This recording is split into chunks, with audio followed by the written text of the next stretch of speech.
playground! Hooray!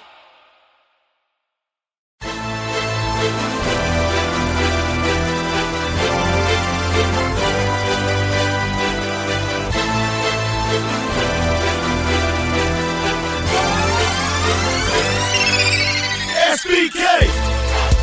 Bangers, welcome to episode 6 of the SBK show. I'm your host, SBK.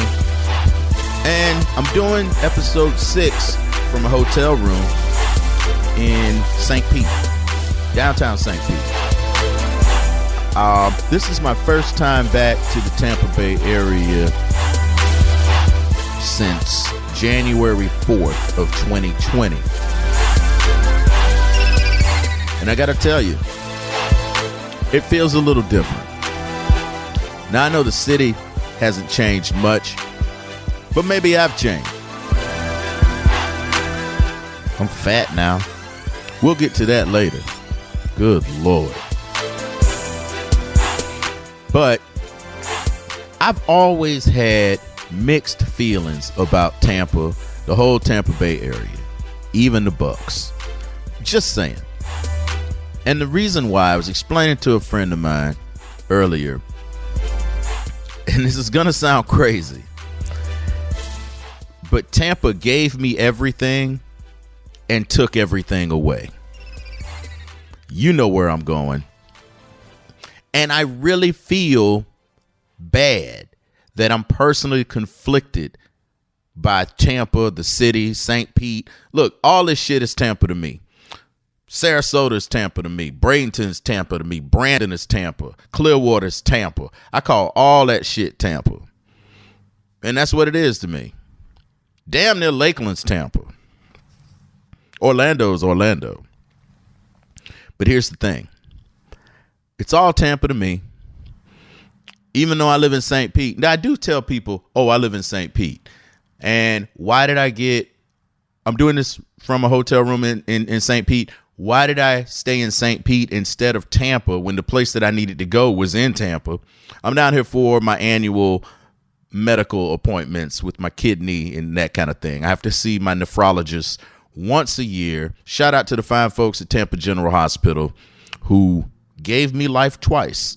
And that's what I want to talk about. That's where the conflict comes in. If you're new to this, then you need to know that I was born in Tampa General Hospital in 1972. Yes, I'm old.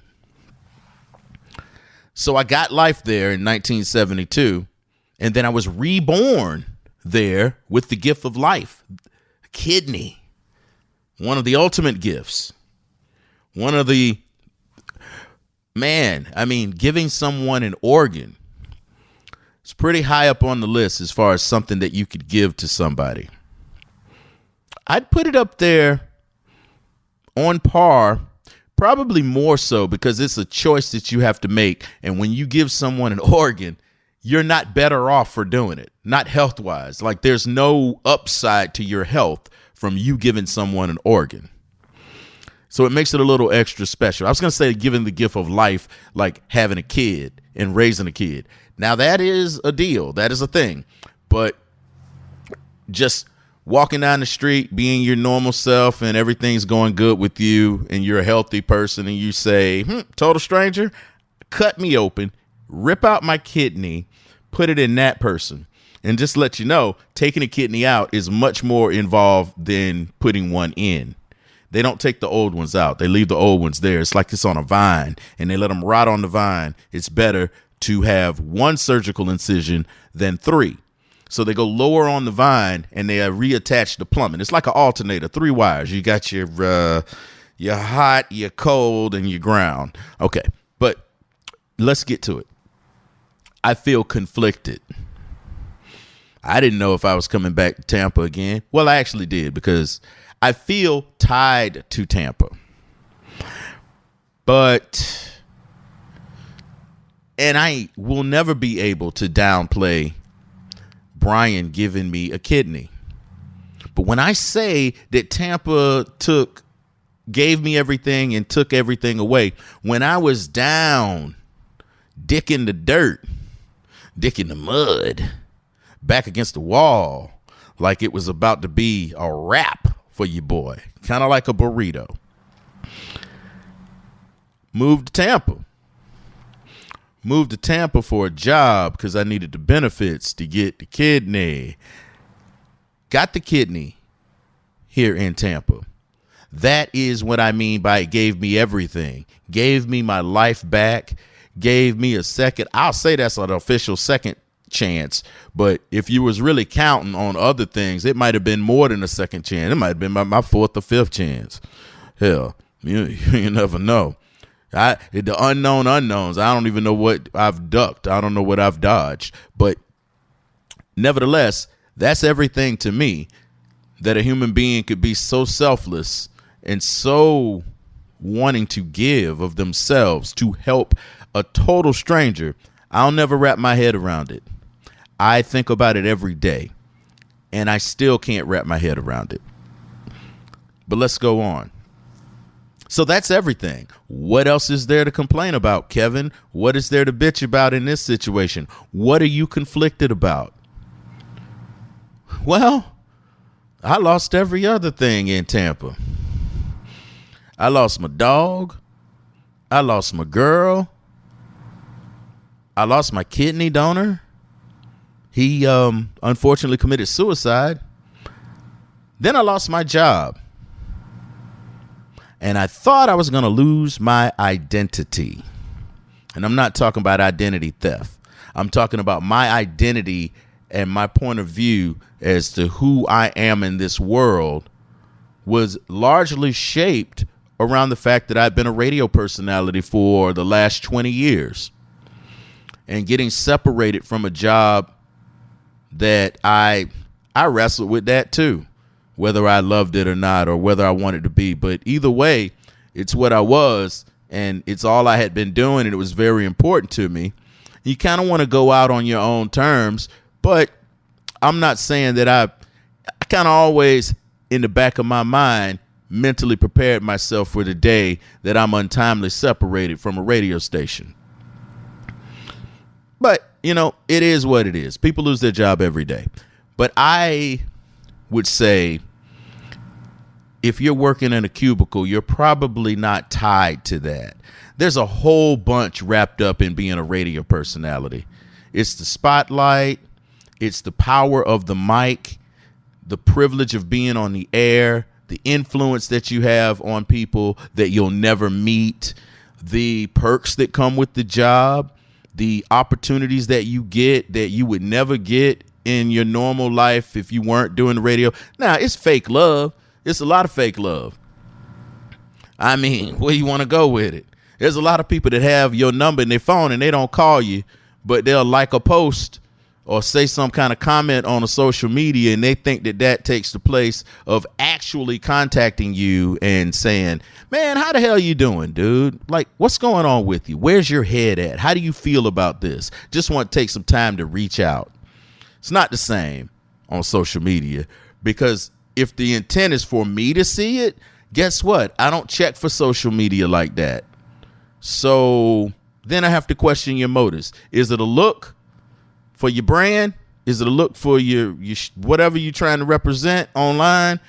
Or is it real? If it's real, bruh, if it's real, it's 7 numbers to dial and you can talk to a brother.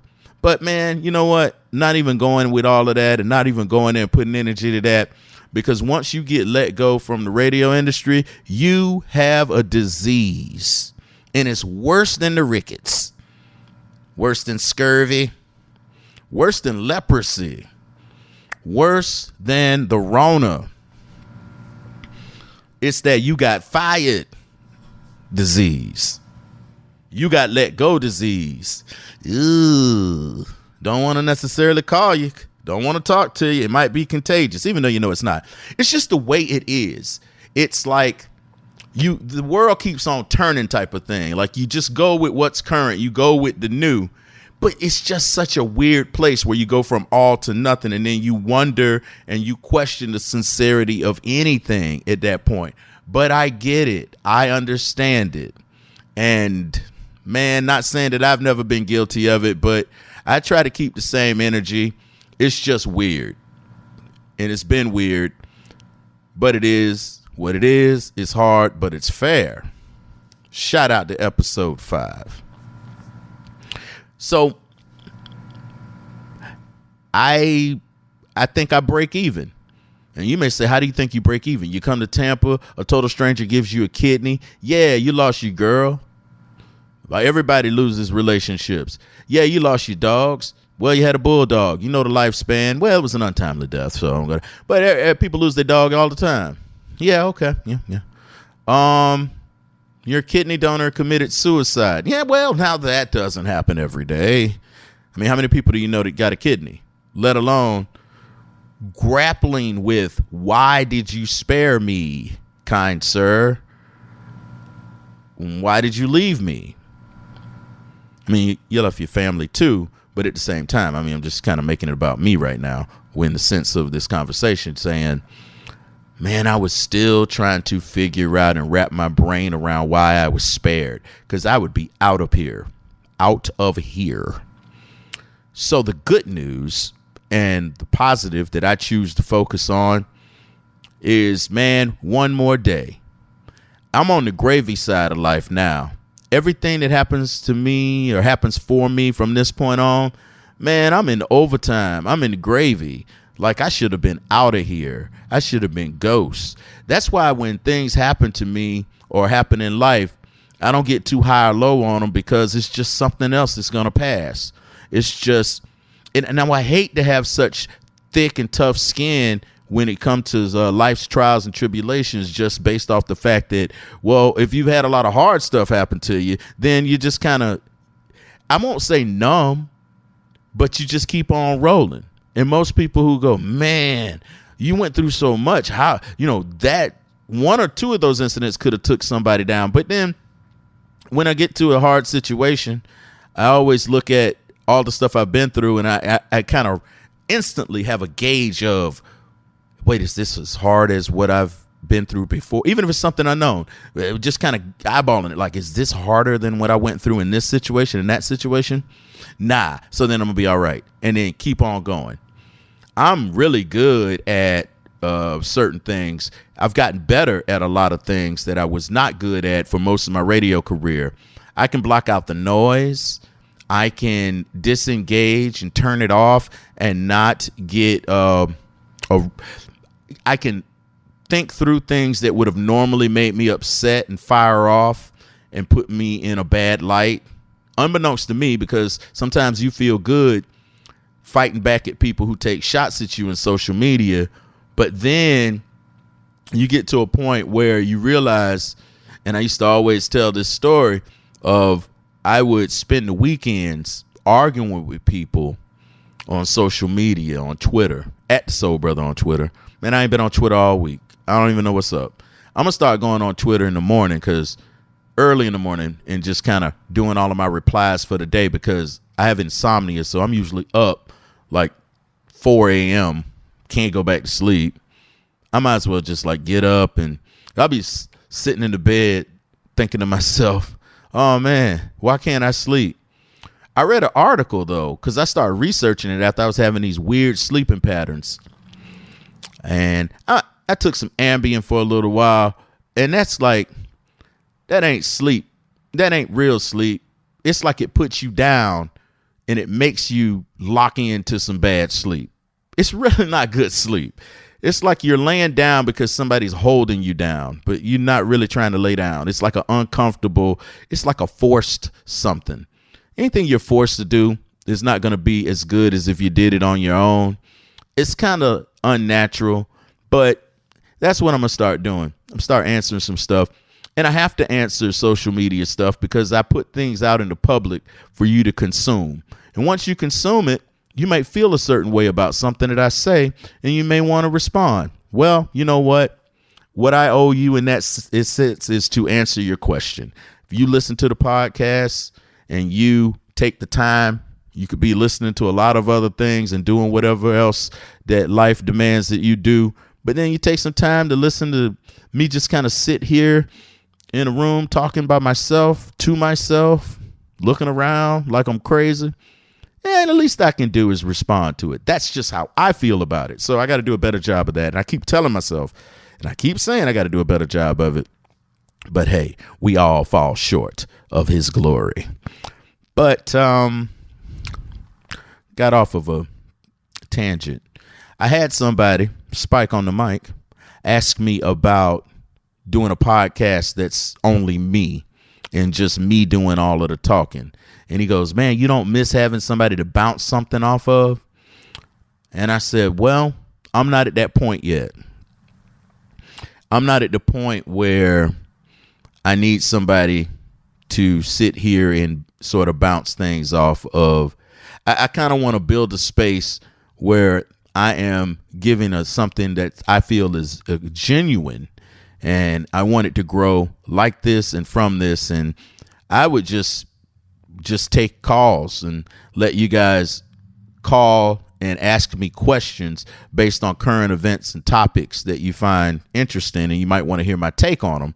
Or, I'm always going to give you what I feel about it. I'm going to talk about Ahmaud Aubery a little bit. Going to talk about Kyle Rittenhouse a little bit.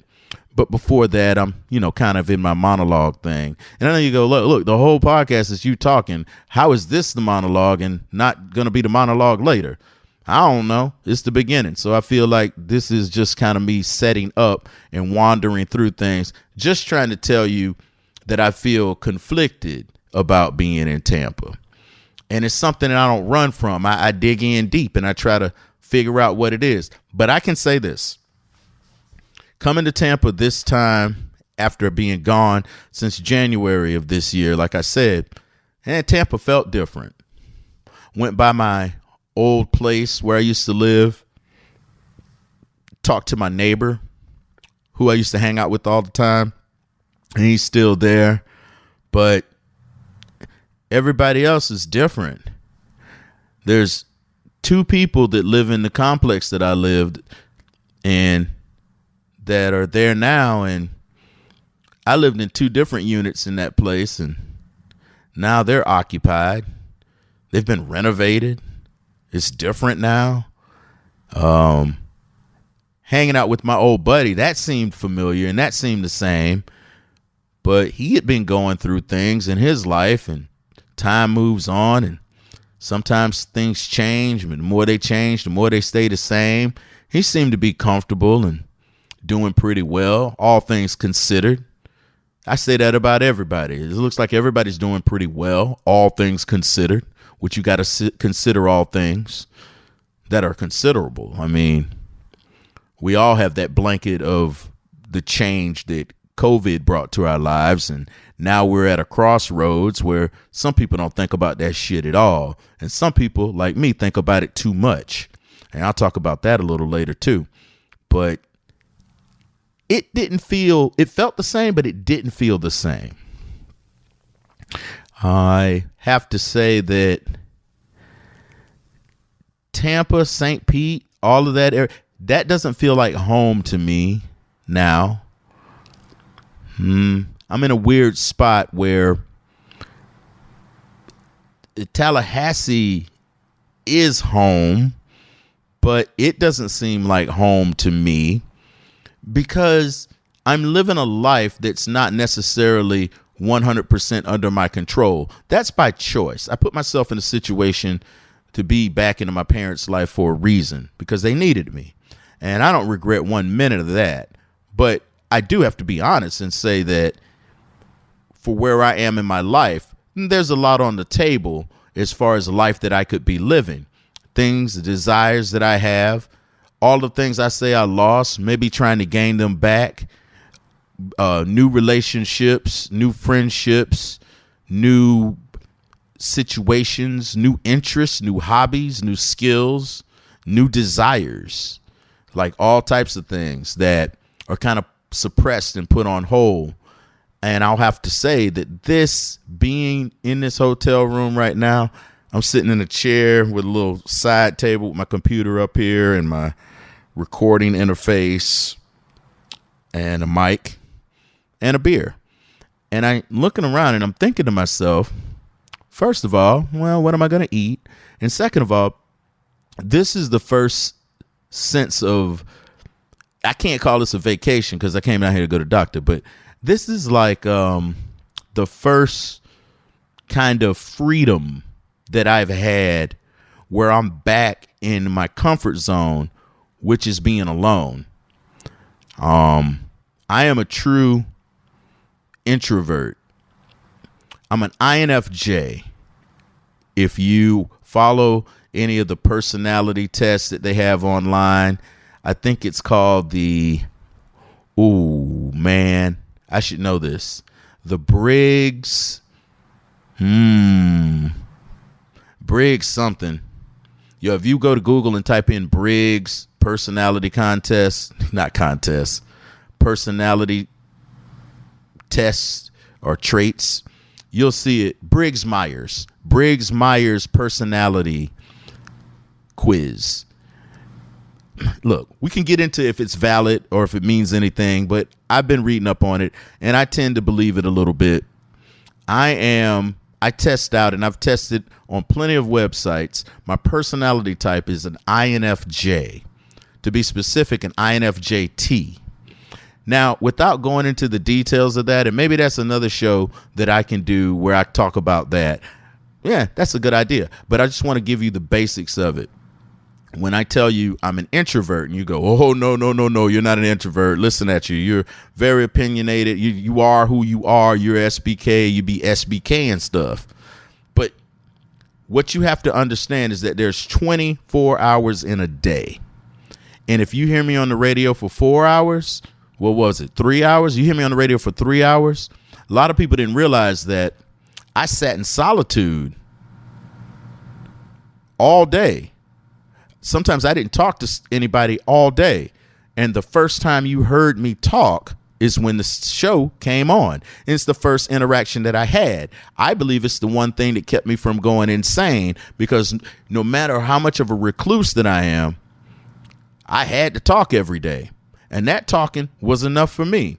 So what I'm saying is that for me, being an INFJ, it means that I have the ability to present as an extrovert in short spurts. So I can get on the radio, argue, debate, entertain, sometimes make you laugh, sometimes make you think, sometimes piss you the hell off. I can do all of that, be engaging, whatever it is, whatever you play for whenever you see me pop up with something. I could be that for 3 hours. And then after that, I'm exhausted and I retreat back to my comfort zone of isolation and being by myself and trapped in my own thoughts and overthinking and staying in my head. And a lot of times I feel like, that's held me back and it's made me who I am. Don't really want to change who I am. I'm just explaining to you how things work for me.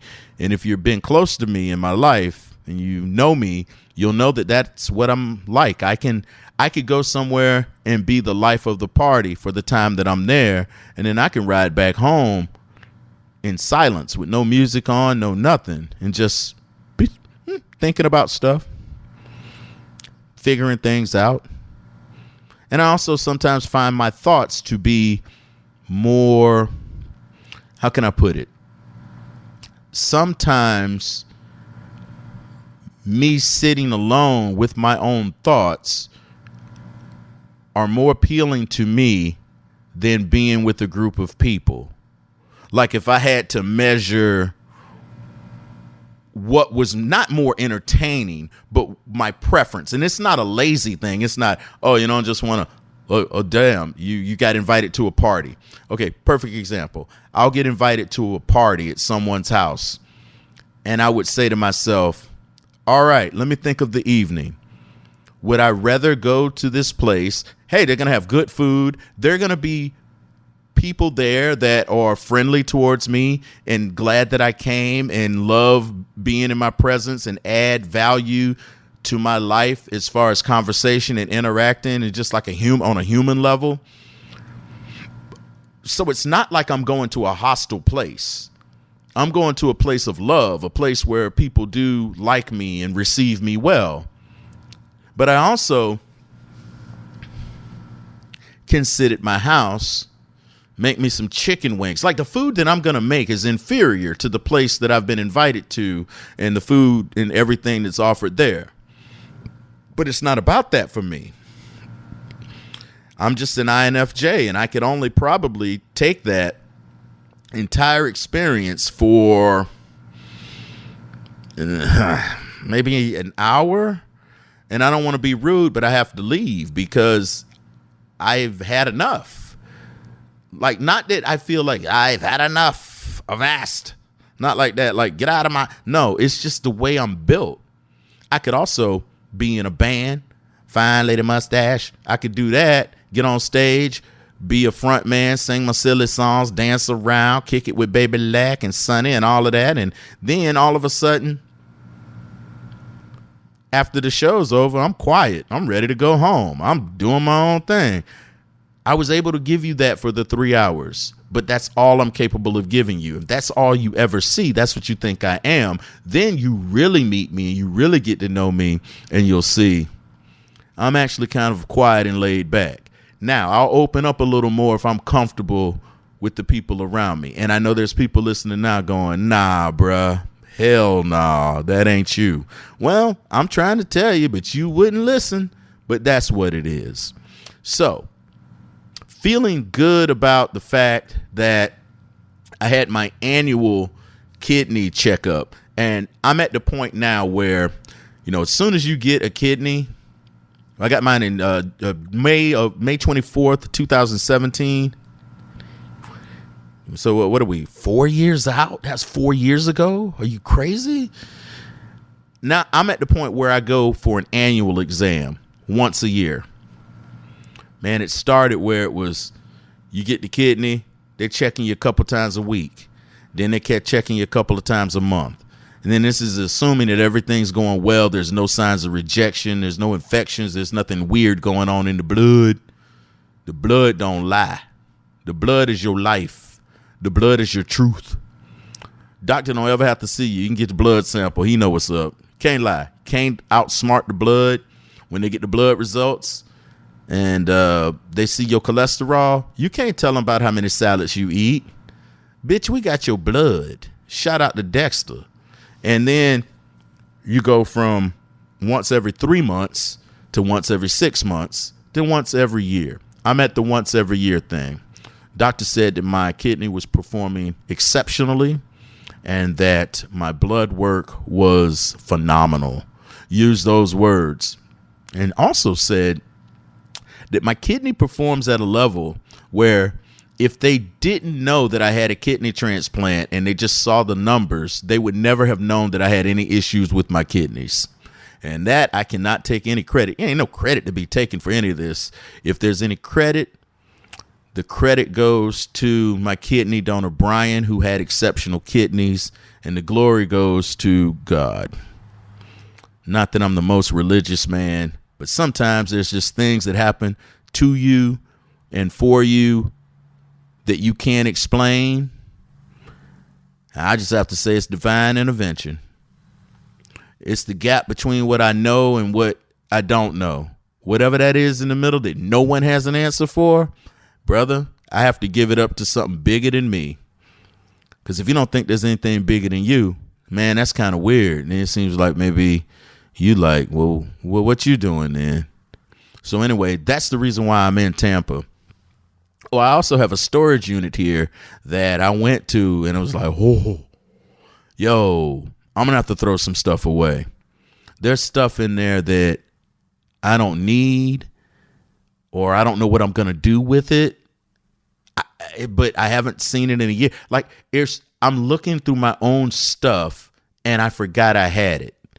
That means you don't need it. If it's stuff that you forgot you even had, you don't even need it.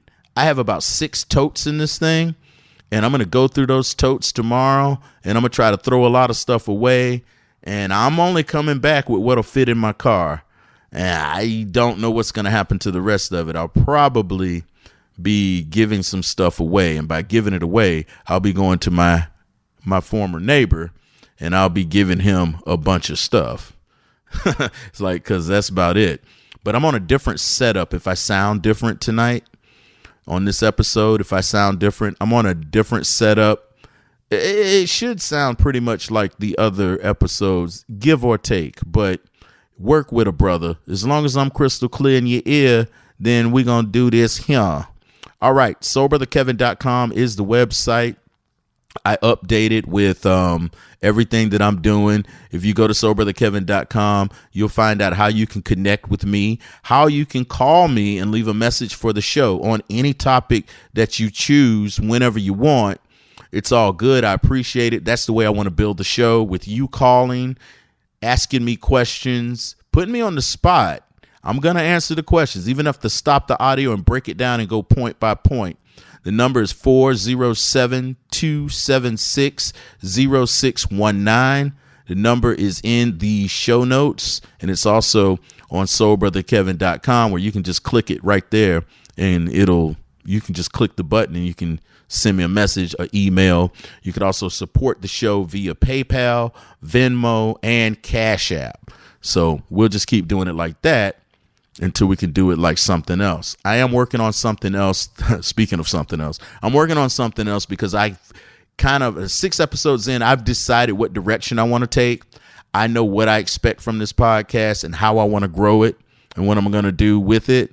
And I will have some exclusive opportunities for you guys. When I say exclusive, I've narrowed down what my focus should be, and I can't wait until share it with you. And if you send me an email, if you go to soulbrotherkevin.com and put your email in the contact box, I'll send you an email and tell you exactly what I'm going to do before I even tell everybody on the podcast. That's what I'll do. I'm getting ready to do the first newsletter for the SBK show, and it's about exactly the direction and the shape that I'm going to take, because I've been getting a lot of questions from people with certain things about content and connecting and ways to show continuing support and get extra content that everybody else isn't getting. And I think I'm going to do something and set up something that's slightly different than what you're used to. Had a good talk with my kidney doctor about high-risk behaviors and low-risk behaviors and how you should comport yourself in this crazy COVID world. She was asking me, how was I moving out here in these COVID streets? And I told her how I was moving. Paranoid, scared. Not doing anything that's going to risk myself, wearing a mask everywhere, locking myself down, locking myself in, and just that kind of thing. And then I told her how I felt. Well, let me tell you how I feel. I feel like this, and I was telling some friends this. Nothing's changed. The news hasn't changed. COVID hasn't changed. The only thing that's changed for me is my comfort level in things that I choose to do. I've accepted that the world is moving on. I have to figure out how I'm going to move on. I would like to move on. And when I say move on, I would like to get back to more normal activities. To keep it a buck, I'll keep it $1.50 with you. There's a lot of things that are going on in this world that I have no interest in doing. So I'm not losing or missing out on things there. Gatherings with friends and family. That's something that I value. Taking trips and going to new places and experiencing new things. That's something that I value. If I get on a plane right now and I fly to LA, now I'm in LA operating the way I operated here. It's just different surroundings. So what is it that you want to do? I would love to go to a concert. I'm not going to a concert. I'm not going to a packed place. I started throwing out things to my kidney doctor, asking her if it was high risk behavior, low risk behavior. I said, going to a football game. And she said, well, it depends on where you sit. And of course, you're going to wear a mask. Then I have to decide if that's a good time for me. Do I want to be at a football game with a mask on? Is that comfortable for me? If I have the mask on, am I going to be worried about the fact that the reason why I have a mask on the whole time? Maybe I might not feel comfortable with that. Maybe I will. I don't know. I mean, I've branched out into the things that I feel comfortable with, some by force, some by choice, most by force. But I am getting restless. Yo, I was tired of doing a radio show from a bedroom. I was tired of doing a radio show from my apartment in downtown St. Pete. Yo, I was tired of that. I don't know how the listeners felt. I know what the ratings said. The ratings were great. You can believe that or not. I'm just telling you what I was told. The ratings were great. That's neither here nor there. I am no longer a radio personality. I'm an independent content creator. What? But anyway, yeah, I don't even feel like a radio guy anymore. There's a certain pressure that I don't feel. There's a certain paycheck that I don't feel also. But I also have a certain freedom that I used to not have. Weird thing is, you can say COVID on the radio, but you can't say COVID on YouTube. I'm not on YouTube yet. I'm getting ready to go live on YouTube. I'm getting ready to go live on Twitch. As soon as I figure that shit out. Okay, we're going to get to figuring. But I told I thought doctors, we hold doctors in high esteem, except for Fauci, because we let him get all politicized. But you think doctors have all the answers. And I started asking my doctor, how can I safely date and get to know someone and try to, and we were talking and she was like, yo, I ain't got no real answers for you on that. You got to figure out what you want to do. And I'm like, what about test them? And I asked her, I said, should I have sex with a woman with a mask on? Should I wear a mask having sex with a woman? Two different questions. Sound similar.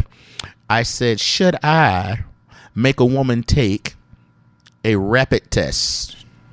Should I make a woman take a slow test? Should I make a woman? All right. And she said, I don't really have any rules. You just kind of we pay. She started talking about the CDC. And I'm like, yo, I got to go. I got to get up out of here. And so I'm up out of there. Yeah. That's pretty much how that went down. So that's my Tampa thing. That's why I'm conflicted. That's why it's going to always be bittersweet when I come to Tampa. Might be different if I move back here. But if you're driving here and you got all that time to think, before you get caught in traffic before Lake City, and then you get caught in traffic before Ocala, and then Gainesville, maybe that's vice versa. Maybe that's Lake City, Gainesville, then Ocala. Then you get in a sort of traffic jam before the turnpike. I don't know. Either you're going to the turnpike toward Orlando or you're going to the right towards Tampa. Do you know? It just shouldn't be that hard to make a left or a right. I mean, come on. God damn. But that's where we're at right now. Got time to think about. It's just how my mind works. Think about everything that happened. And then sometimes you think, oh my goodness, I might run into my ex. What am I going to do? Nothing. Peace. God bless your soul and keep living. That's about it. Don't really think about that situation anymore. I have no regrets. Things happen the way they happen for a reason. And you get busy living or get busy dying. Shout out to Red and Shawshank Redemption. Let's talk about Kyle Rittenhouse. Kyle Rittenhouse, one of the biggest news stories. Man, I kind of miss not being on the radio for the Kyle Rittenhouse. But then again, I was on for Trayvon Martin. I was on for a lot of other cases that happened. And I was not surprised or shocked or, oh my God, he got acquitted. And there's a lot of ways that I thought that I would think about this verdict. But here's what I think. I think that this was a national case. It was televised. And I think sometimes we look at things and we forget that they had a jury in Wisconsin. And we start thinking about different things as far as what we think is right and wrong. But the jury's given a set of instructions, and they have to make a determination on guilt based on those instructions. So a lot of people would start with, what is a 17-year-old doing with an AR-15 out in the middle of the streets in a city, in a community they do not live in, driven there by their mother, lying, saying they were a medic, and then they get in a spot in a jam and they end up shooting some people and killing some people? Why were you even there? Well, that wasn't in the jury instructions. What was in the jury instructions was, did Kyle Rittenhouse act reasonably? Did he have a reasonable expectation that he was going to be cause bodily harm, potentially fatal bodily harm in the situation he was in? Does he have the right to defend himself?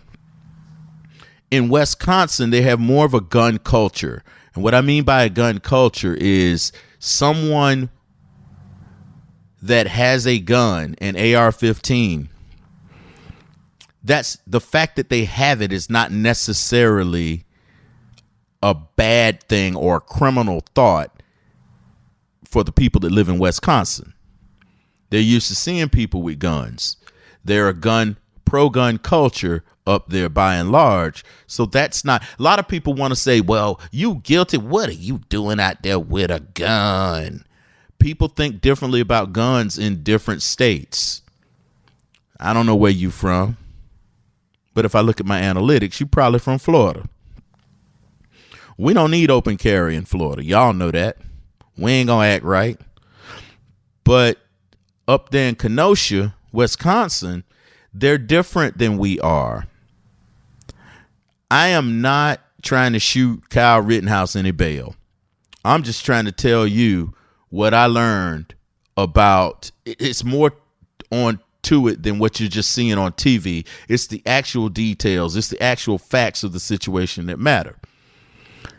They had such a limited realm of what they could use. Like you weren't there to debate anything about Black Lives Matter or protests or what you thought. What you were there to sort of deliberate on was, here's the information. In this situation, was he entitled to defend himself? Then I read further, and I found out that in the state of Wisconsin, just because you provoke an incident, or if you do provoke an incident, that does not mean you waive your right to defend yourself. Did you hear me? So that means that you can go start some shit with somebody, George Zimmerman, and then that person can turn the tables on you. Now they got the ups on you. And then you can shoot and kill them. And that can be justified. That's how I heard it. What I also heard, unfortunately, was arming yourself and going around in the name of taking care of the community and protecting businesses during a protest is an adequate response. See, what happened here is everything. Certain people who didn't need to be emboldened are emboldened by this verdict.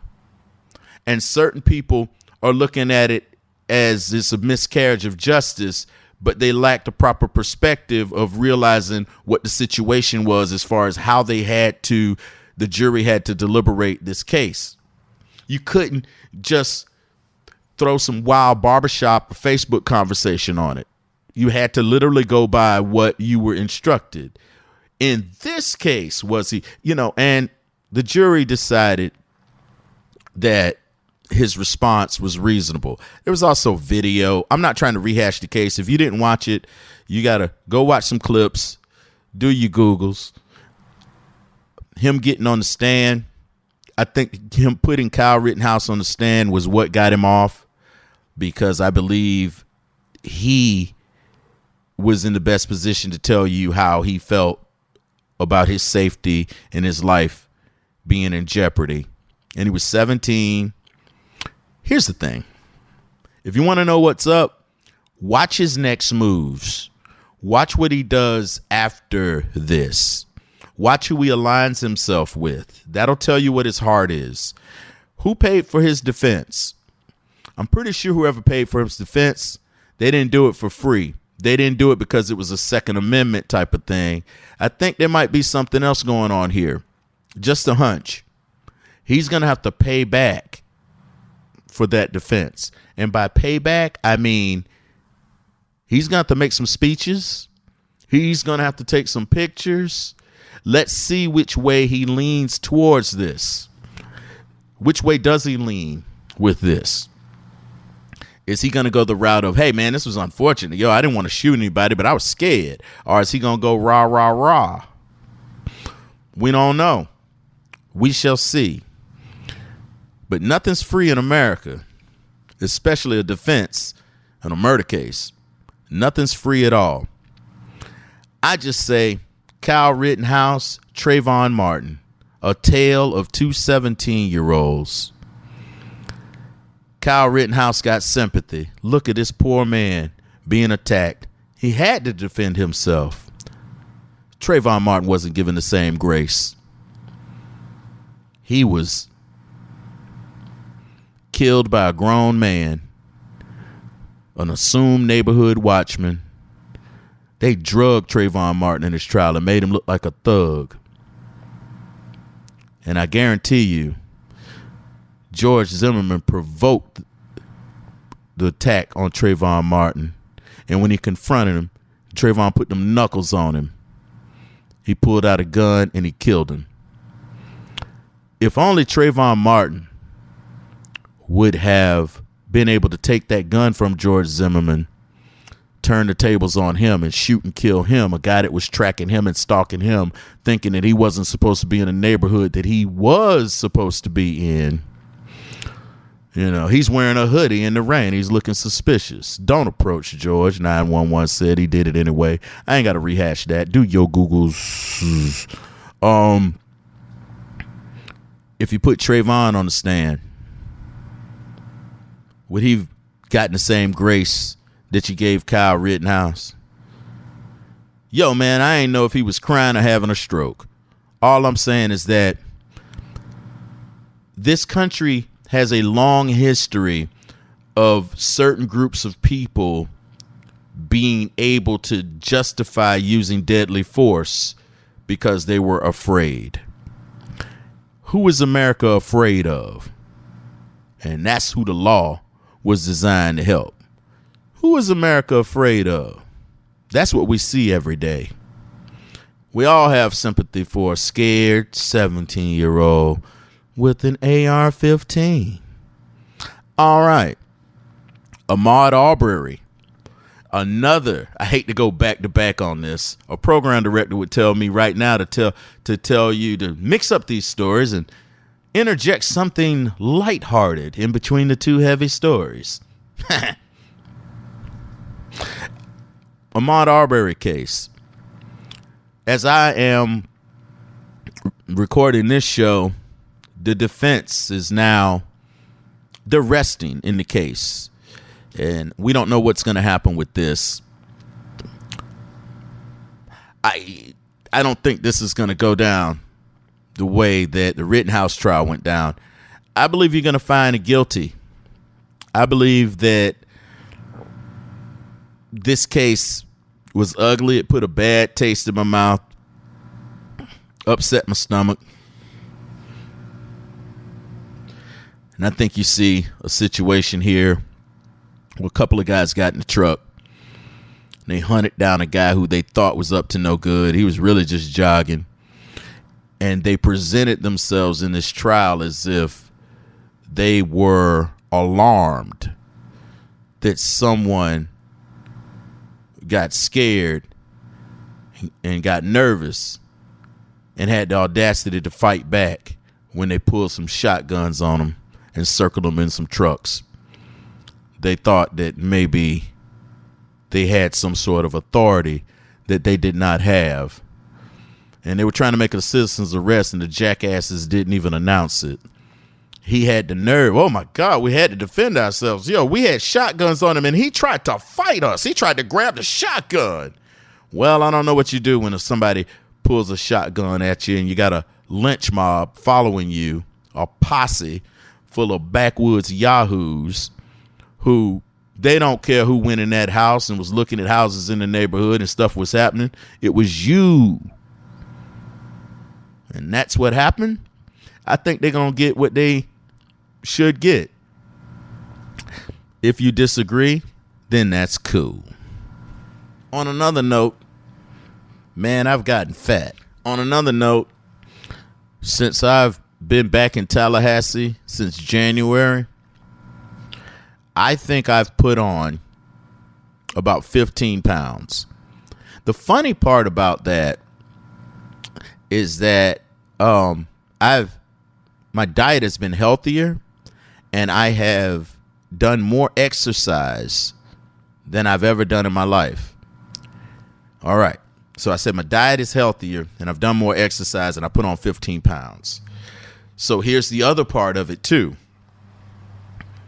I've been eating, dog. I've been eating healthier and bad. Does that make any sense? I told you I'm a struggling vegan. Like, I've been eating a lot of good stuff, but I've been eating a lot of bad stuff, too.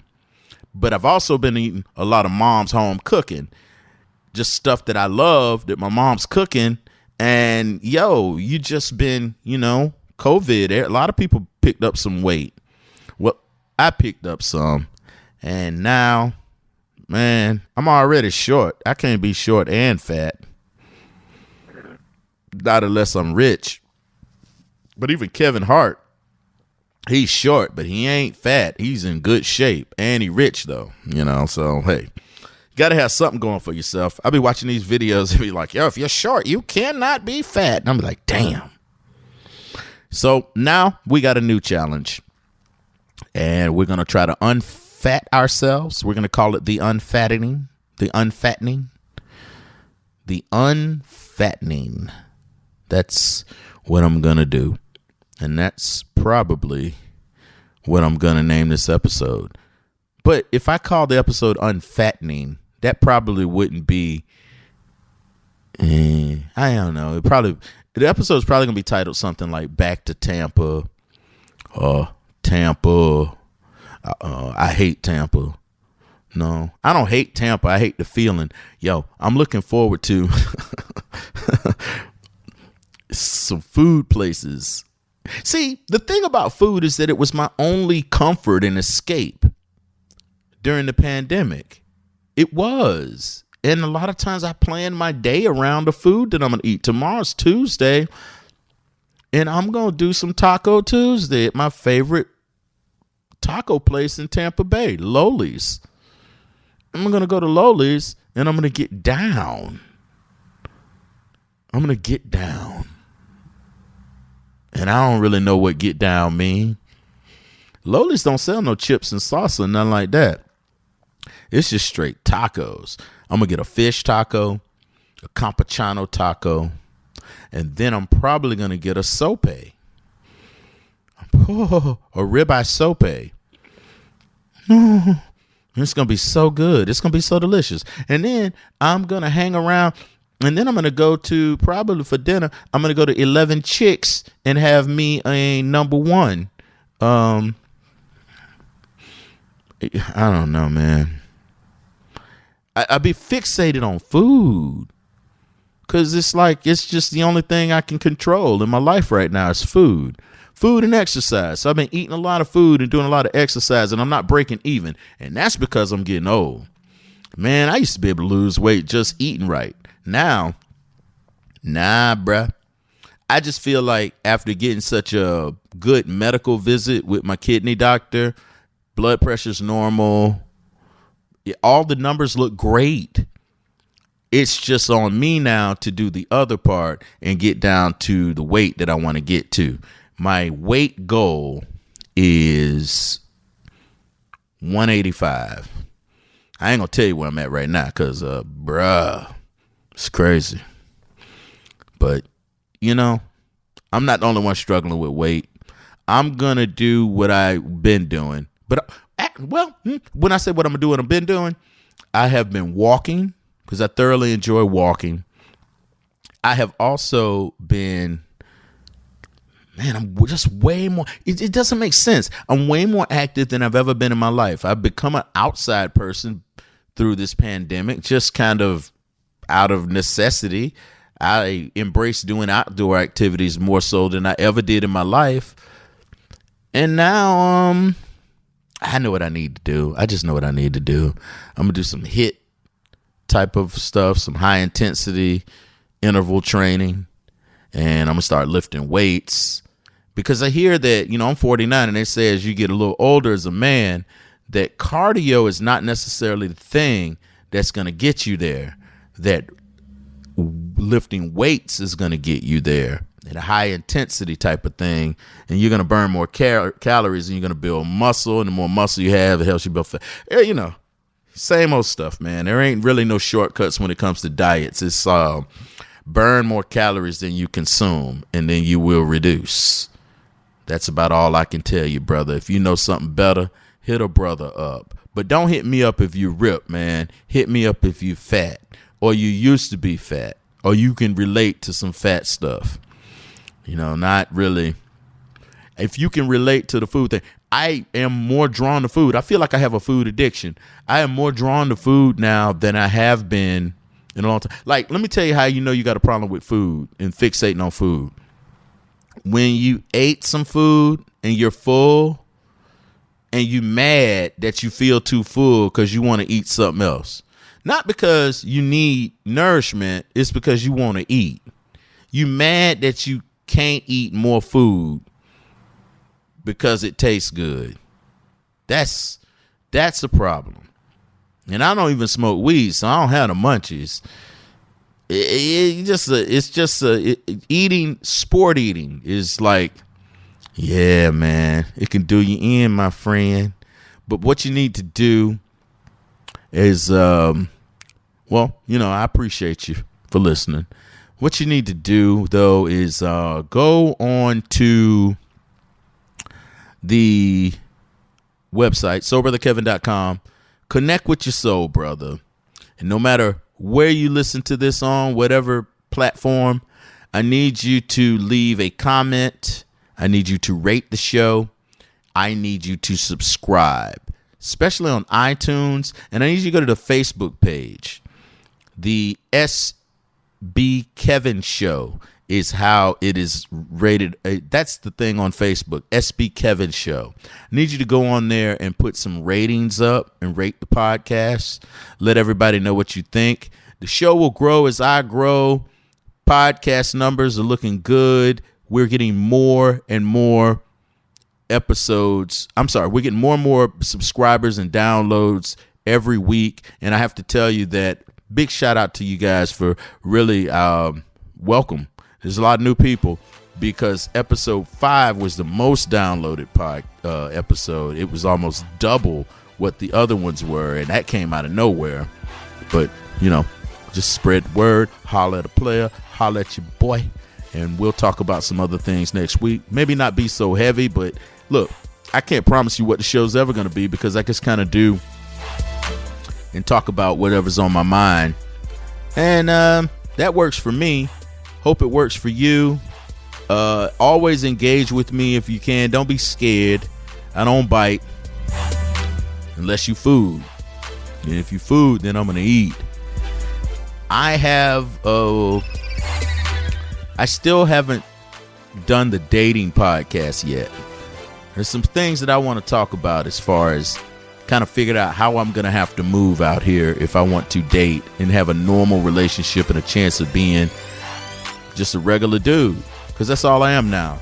No longer on the radio. I like the comforts of doing things on a weekly basis. I know it's light. It probably should be a little heavier than that as far as like amount of content, but I'm going to start doing lives on YouTube at a certain time that will be well publicized. You can always go to soulbrotherkevin.com, subscribe at the bottom of the page for the newsletter, and you can get some things. I'm getting ready to do my first newsletter. I'm trying to release that in between now and the time that the next episode comes out. Also, I just have some some stuff in the tuck, but we'll talk about that later. Fingers.